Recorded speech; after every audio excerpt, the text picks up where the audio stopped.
But what I think is a really interesting aspect to this is the way that Trump himself has moved on TikTok. There could be many reasons for it. He had a very successful campaign on TikTok. I think the influence of his son Barron has meant that he's really been able to engage with youthful voters through this platform and others, and really been exposed to its sort of unique fun side.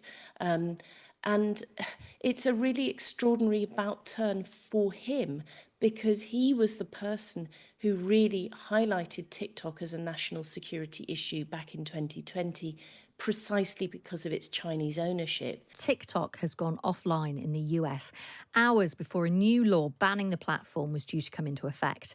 Its 170 million US users are waking to a message from the app apologising, but also saying, please stay tuned, as we're fortunate that President Trump has indicated that he will work with us on a solution.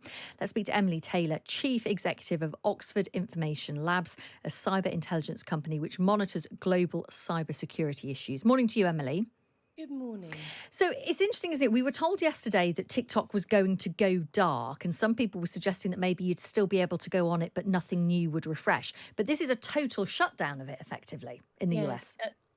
It does look like that. It looks like it's been done at the server side by TikTok itself, really making a very strong, marking a very strong moment, really, in American history. It's sort of a bit like the world's gone upside down. You've got a Chinese company positioning as the protector of unbridled creativity, and the Americans' highest court rejecting a free speech argument in favour of national security concerns.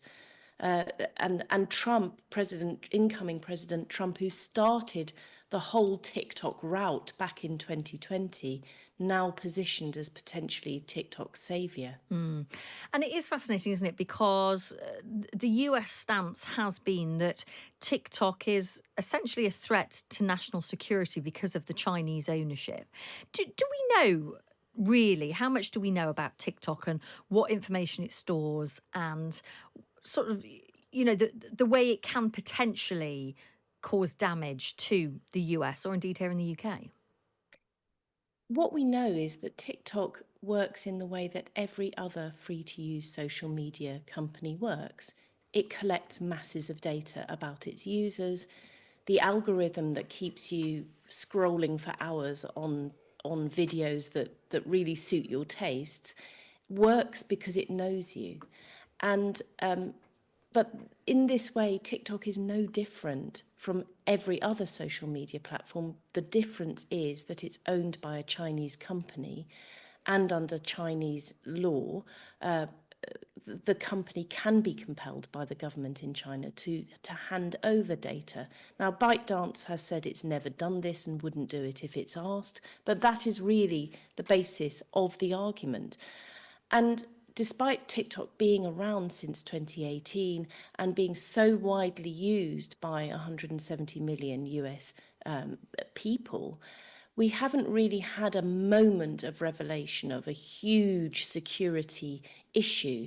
It's really more the underlying business model and what that means when you transpose it to an authoritarian state. And of course, Donald Trump is now saying, well, actually, he gave a hint last night, didn't he, that he can potentially be this saviour. He says it's most likely he will give TikTok a 90-day reprieve. I mean, what does that mean in practical terms? I think it means a scramble to make a deal to either sell ByteDance or to come to some other solution. So under the Biden administration, a law was passed that required ByteDance to find a buyer that wasn't Chinese or to shutter itself, and that deadline passed yesterday. The Supreme Court didn't come to the rescue. But what I think is a really interesting aspect to this is the way that Trump himself has moved on TikTok. There could be many reasons for it. He had a very successful campaign on TikTok. I think the influence of his son Barron has meant that he's really been able to engage with youthful voters through this platform and others, and really been exposed to its sort of unique fun side. And it's a really extraordinary about turn for him, because he was the person who really highlighted TikTok as a national security issue back in 2020, precisely because of its Chinese ownership. And I imagine that, you know, he's going through a tussle of, well, this is a Biden law, therefore bad. He's come out very strongly in favour of free speech. You've seen Elon Musk's influence, the dismantling by Meta of its fact checking, all in anticipation, I think, of a much more First Amendment heavy Trump administration than we've seen in the past. Of course, it has been suggested, hasn't it, that Trump's friend Elon Musk might buy it. Anything could happen, really.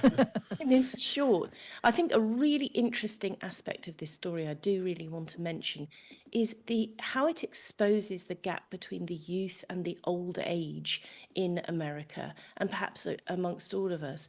You know, the lawmakers in America look like old fossils. They're all in their 80s. And you could take them into a room and explain how modern technology works in any way and scare the pants off them. At the same time, the youth, the 170 million TikTok users, they've been told that TikTok is a national security concern. And they're like, well, if that's the case, we're all going to flee to an even more Chinese-owned platform called Xiaohongshu or RedNote. And they're exposed to Chinese people of the same age. And rather than fighting about ideology, they're sharing pictures of their puppies and interacting and sort of like, wow, you're human too. I think this is a really interesting moment for US as a democracy because its lawmakers are so much older than the TikTok users. And the TikTok users, the disconnect, I think, between how fun TikTok is as a platform and having this idea of it as this huge national security concern is just too much, you know, and the youth are rejecting it as an argument, in my view. Really interesting. Emily, thank you so much. That's Emily Taylor, Chief Executive of Oxford Information Labs. It's a cyber intelligence company which monitors global cyber security issues. I mean, how much do young people worry about, you know, a threat to national security? I would argue. But you know what I mean? If you're a teenager totally. who's, you know, just posting dances and finding it funny, then you're not necessarily going to look at the bigger issues. It's very far away from, Yeah. exactly, from Not those sorts of relatable. issues. Yeah, totally.